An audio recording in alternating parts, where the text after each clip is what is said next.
ជំរាបសួរក៏ដូចជាសួស្តីមិត្តអ្នកស្ដាប់ជាទីរាប់អានថ្ងៃនេះខ្ញុំនឹងលើកយកនៅរឿងមួយដែលមានចំណងជើងថាពន្លឺចង្គៀងនាពេលរាត្រីនៅក្នុងភូមិមួយដែលស្ថិតនៅឆ្ងាយពីទីក្រុងមានក្មេងប្រុសម្នាក់ឈ្មោះសុភ័ក្រជាកូនកសិករដែលរស់នៅក្នុងផ្ទះឈើដ៏តូចមួយក្បែរស្រែធំជីវិតរបស់គេមិនសម្បូរបែបទេប៉ុន្តែបេះដូងរបស់គេមានក្តីសុបិនដ៏ធំមួយសុភ័ក្រចង់ក្លាយជាវិស្វករគេចង់កសាងស្ពានផ្លូវដើម្បីឲ្យភូមិរបស់គេមានការរីកចម្រើនដោយទីក្រុងរៀងរាល់ព្រឹកមុនព្រះអាទិត្យរះសុភ័ក្រត្រូវក្រោកពីដំណេកដើម្បីជួយឪពុកម្ដាយបំបៅសត្វនិងរៀបចំខ្លួនទៅសាលារៀននៅឯសាលាគេតែងស្ដាប់គ្រូបង្រៀនយ៉ាងយកចិត្តទុកដាក់ព្រោះគេដឹងថាចំណេះដឹងគឺជាគន្លឹះនៃអនាគតរបស់គេប៉ុន្តែបន្ទាប់ពីចេញពីសាលារៀនជីវិតរបស់គេមិនទាន់បានសម្រាកទេសុភ័ក្រត្រូវទៅជួយឪពុកម្ដាយធ្វើស្រែដកសំណាប់និងដាំដំណាំក្រោមពន្លឺថ្ងៃក្តៅខណៈដែលមិត្តភ័ក្តិខ្លះកំពុងលេងសុភ័ក្រនៅតែបន្តធ្វើការដោយភាពម៉ត់ចត់ថ្ងៃមួយមិត្តភ័ក្តិម្នាក់បានសួរគេថាសុភ័ក្រតើអ្នកគិតថាអ្នកនឹងក្លាយជាវិស្វករមែនទេ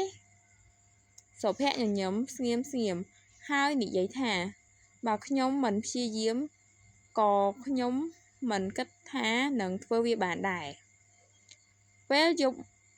នៅក្នុងផ្ទះតូចមួយមានតែពន្លឺចង្គៀងប្រេងកាតតូចមួយប៉ុណ្ណោះដែលបំភ្លឺលើតុសិក្សារបស់គេនៅក្រោមពន្លឺនោះសុភ័ក្រអង្គុយសរសេរលំហាត់និងអានសៀវភៅជារៀងរាល់យប់នៅពេលខ្លះភ្នែករបស់គេស្រវាងដោយភាពនឿយហត់ប៉ុន្តែគេមិនដែលបោះបង់ឡើយយប់មួយខ្យល់ខ្លាំងនិងភ្លៀងធ្លាក់ចង្គៀងស្ទើរតែរលត់សុភ័ក្រចាប់វារឹងហើយបន្តរៀនដូចមុនម្ដាយរបស់គេឃើញហើយនិយាយដោយសំឡេងទន់ភ្លន់ថាកូនអើយកុំបោះបង់ក្តីសុបិនរបស់កូនពន្លឺតូចក៏អាចបំភ្លឺផ្លូវដ៏វែងបានដែរ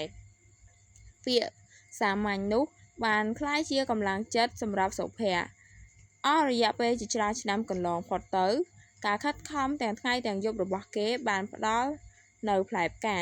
ថ្ងៃមួយសុភ័ក្របានទទួលដំណឹងដ៏អស្ចារ្យគេបានប្រឡងជាប់អាហារូបករណ៍ទៅរៀននៅសាកលវិទ្យាល័យក្នុងទីក្រុងបន្ទាប់ពី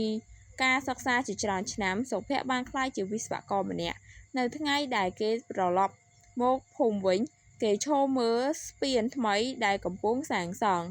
នៅពេលនោះគេនឹកឃើញចង្គៀងដ៏តូចដែលបានបំភ្លឺការសិក្សារបស់គេនៅពេលយប់ងងឹត